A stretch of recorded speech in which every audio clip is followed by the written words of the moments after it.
Welcome বন্ধুরা, আমি পনির butter মশলা তৈরি করছি। এই জন্য একটা টমেটো, একটা পেঁয়াজ, কিছুটা কাজু কিশমিশ আর দুটো কাঁচা লঙ্কা পেস্ট করে নিচ্ছি। এবার কড়াইয়ে সামান্য তেল দিয়ে ওর মধ্যে সামান্য বাটার একটু দিয়ে দিলাম, মিশিয়ে দিলাম। দিয়ে এবারে সামান্য নুন আর হলুদ দিলাম। দিয়ে এবার পনিরগুলো আমি টুকরো টুকরো করে কেটে নিয়েছি। ওগুলো এবার হালকা করে ভেজে তুলব। আপনারা স্কিপ না করে দেখতে থাকুন কিভাবে বানাচ্ছি, এবং এরমভাবে আপনারা অবশ্যই ঘরে তৈরি করে দেখবেন কীরকম লাগছে। খেয়ে আমাকে জানাবেন কমেন্টে, খুব টেস্টি হয় খেতে। এবার পনিরগুলো আমার আস্তে আস্তে নেড়ে আমি তুলে দিচ্ছি। হয়ে গেছে আমার।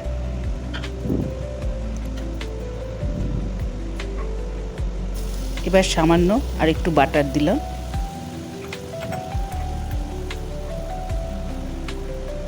গোটা জিরে, এলাচ, লং, দারচিনি আর একটা তেজপাতা ভেঙে দিয়ে দিলাম। দিয়ে আমি সব একসঙ্গে নেড়ে কিছুক্ষণ 1-2 মিনিটের মতো নেড়ে নিচ্ছি। নেড়ে এর মধ্যে পেঁয়াজ, একটা মিডিয়াম সাইজে পেঁয়াজ কেটে রেখেছিলাম, এটা দিয়ে দিয়েছি। কিছুটা পেঁয়াজ বাটাতে দিয়েছি আর কিছুটা এখানে দিলাম, বড় পেঁয়াজ কেটে রেখেছিলাম।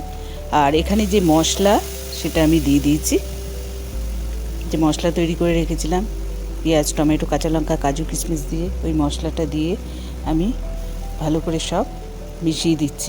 মিশিয়ে কষিয়ে রান্না করছি। আপনারা আমার আরও ভ্যারাইটিস নতুন রেসিপি পেতে হলে অবশ্যই সাবস্ক্রাইব করবেন। সাবস্ক্রাইব করলে নানান রকম রেসিপি আমার দেখতে পারবেন। এবারে সামান্য জল দিয়ে এটাতে নেড়ে লাল লঙ্কার গুঁড়ো, লবণ, জিরে গুঁড়ো, ধনে গুঁড়ো আর হলুদ দিয়ে দিলাম। দিয়ে আমি আবার সব মিশিয়ে দিচ্ছি।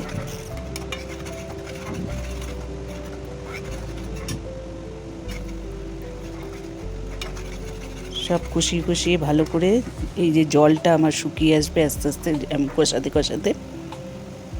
আপনারা দেখুন আমি কিভাবে বানাচ্ছি।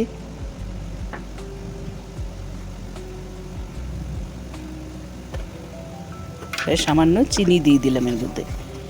দিয়ে আমি আস্তে আস্তে সব কষিয়ে রান্না করছি। মিশিয়ে সব মিশিয়ে দিচ্ছি। বন্ধুরা, আপনারা লাইক শেয়ার করবেন।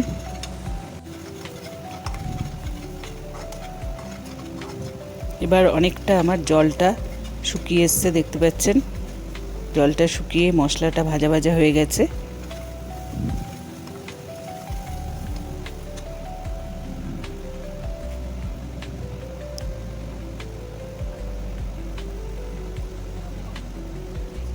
মশলাটা ভাজা হয়ে জলটা শুকিয়ে এসছে। এবার আমি পরিমাণ মতো এর মধ্যে জল দিয়ে দিলাম। জলটা ফুটে উঠলে আমি পনির যে ভেজে রেখেছিলাম ওগুলো দিয়ে দিয়েছি। পনিরটা হালকা ভেজে রেখেছিলাম, ওগুলো দিয়ে দিয়েছি।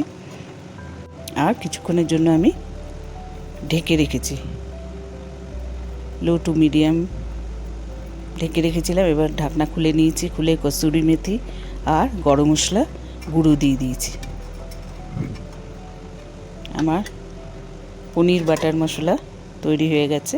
এবার আমি ঢেকে দিয়েছিলাম একটু সময়, ঢাকনা খুলে নিয়েছি।